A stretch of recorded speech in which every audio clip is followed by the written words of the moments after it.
झरिया की पूर्व विधायक पूर्णिमा नीरज सिंह ने बीसीसीएल लोधना क्षेत्र के जीनागोड़ा आउटसोर्सिंग परियोजना द्वारा सुरंगा के रैयतों की जमीन पर मलबा डाले जाने के खिलाफ इंडिया गठबंधन के बैनर तले बड़ा मोर्चा खोला। सुरंगा बावरी टोला में आयोजित संकल्प सभा में उन्होंने स्थानीय रैयतों को उनका अधिकार दिलाने का वादा करते हुए कहा, ग्रामीणों को एकजुट होकर अपने पुरखों की जमीन बचानी होगी, अन्यथा सुरंगा का नाम नक्शे से मिट जाएगा। आगे सुनिए क्या कह रही हैं पूर्व विधायक पूर्णिमा नीरज सिंह। तो क्या ये बात समझाना हम लोगों के लिए इतना मुश्किल है आपको कि क्या किया जा रहा है आप लोगों के साथ और आपके घर के साथ और आपका जो पानी का स्रोत है उसके साथ, आपकी बिजली के साथ क्या किया जाता है? पूरे झरिया के साथ इन्होंने क्या किया है? आज झरिया में जो भी जनादेश मिला उसका सम्मान है, लेकिन सच्चाई यह है कि चुनाव बीतते समय नहीं लगा और मेरे पास अनेकों फोन आने लगे, अनेकों फोन कि हमारे घर के पास ओबी डंप हो रहा है, यहां रुकवाइए, वहां रुकवाइए। आज ये आपको समझने की जरूरत है, हमको नहीं समझना है, हम समझ रहे हैं इसलिए हम यहाँ पर खड़े हैं आपके लिए। ये आपको समझना है कि ये सोचिए ये जो डंप है ये यहाँ का अगर यहाँ आ जाएगा तो क्या होगा, और ये जो उस पार लोग खड़े हैं जो ये कर रहे हैं वो निर्मल लोग हैं, वो नहीं सोचेंगे आपके परिवार के बारे में, आपके घर के बारे में, उनको कोई मतलब नहीं है आपके घर से, आपके इस तालाब से। इसलिए ये निर्णय आप सबको लेना है कि आप खड़े होंगे या नहीं होंगे, या फिर उनके प्रलोभन में, जैसा कि जनता मजदूर संघ के संगठन महामंत्री कह रहे थे अभिषेक सिंह जी कि भाई एक ही तरीका है। अंग्रेजों ने क्या किया था, वो तो चले गए लेकिन अपनी वो नीति देके चले गए। जब मुट्ठी को अलग ना कर सको तो लोगों को बांट दो, 2, 4, 10 हमारे युवा भाइयों को उठा लेगा, 5-10 हजार रुपए देगा और वो ओबीडन को यहां से यहां आते देर नहीं लगेगी। लेकिन मेरा आग्रह यहां पर पुरुषों से कम और महिलाओं से ज्यादा है, आप लोगों से ज्यादा है। आप लोगों से इसलिए है क्योंकि दिन भर घर में आप रहती हैं, ये घर से निकल जाएंगे, कहीं कुछ काम करने चले जाएंगे, आप रहेंगी, आपको ये खाना पड़ेगा, आपको ये झेलना पड़ेगा। अगर आप अब आगे नहीं आए, अब ये मत सोचिए हमको भी निकलना पड़ा, हम भी घर से निकले और आज कर रहे हैं वो काम, हमको करने की जरूरत नहीं थी। अगर आज मेरे पति होते तो हमको ये सब क्या करने की जरूरत होती, लेकिन आज निकले तो आपको भी अपने हक के लिए, अपने घर बचाने के लिए आपको निकलना पड़ेगा। आप सब तैयार है कि नहीं है? है कि नहीं है?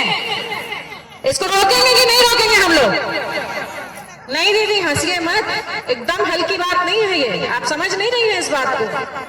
हजारों परिवारों को मैंने उजड़ते हुए देखा है झरिया में, इनका यही है, इनका यही तरीका है।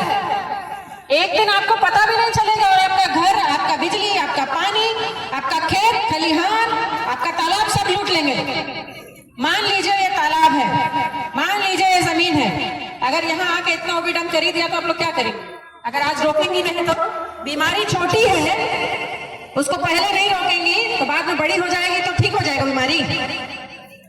इतना इसको हल्के में मत लीजिए, बहुत बड़ी बात है। और ये आज इस लड़ाई में हम लोगों के साथ भूतनाथ दा के जो पुत्र हैं उन्होंने अभी कुछ दिन पहले हम लोगों का यूनियन ज्वाइन किया, और ये बहुत पुरानी लड़ाई है जो आपके लिए हम लोग लड़ रहे हैं लगातार, और आज वो साथ में आए तो हमें भी बल मिला। चुनाव हारना और जीतना कोई बड़ी बात नहीं होती है, खड़े होना बड़ी बात है कि नहीं है? आज क्योंकि लड़ाई जो है वो चुनाव हारने और जीतने से नहीं पता चलती है कि लड़ाई का निष्कर्ष निकला कि नहीं निकला। ये निकला है निष्कर्ष दूसरों के चुनाव जीतने का कि अब डंप वहां से खिसक के यहाँ आ जाएगा और यहाँ के बाद वहां चला जाएगा। और दुख की बात तो ये है कि वो बीसीसीएल की जमीन पे कुछ भी करें, ये आपकी अपनी जमीन है, आपके पुरखे दादा की जमीन है, और किसके लिए लगता है आदमी? ये भी चला जाएगा तो बचेगा क्या?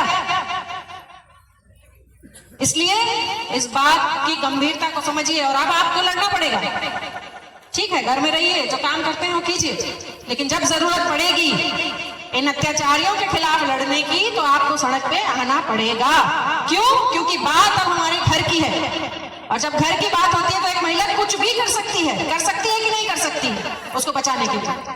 तो ये निर्णय अब आपके हाथ में है, ये आपको बचाना है और आपको जैसी भी सहायता, जैसी जरूरत हमसे पड़ेगी, हम उसके लिए हमेशा खड़े हैं। इनकी इसके आगे बढ़ नहीं पाएंगे। ये हर संभव प्रयास हम करेंगे कि हम आपको यहां सुरक्षित रख सकें,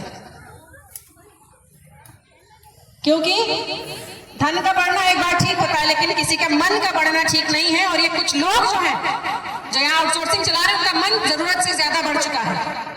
उनको लगता है कि धन के बल पे वो कुछ भी कर सकते हैं। तो उनके पास धन है तो आपके पास मन है, आप मन से लगिए। हम आपको हमेशा आगे आने की जरूरत नहीं है, लेकिन नेतृत्व करने के लिए हम हैं, हम सारे लोग हैं यहाँ पर। लेकिन आप लोग जब तक हिम्मत नहीं देंगे तब तक कैसे होगा।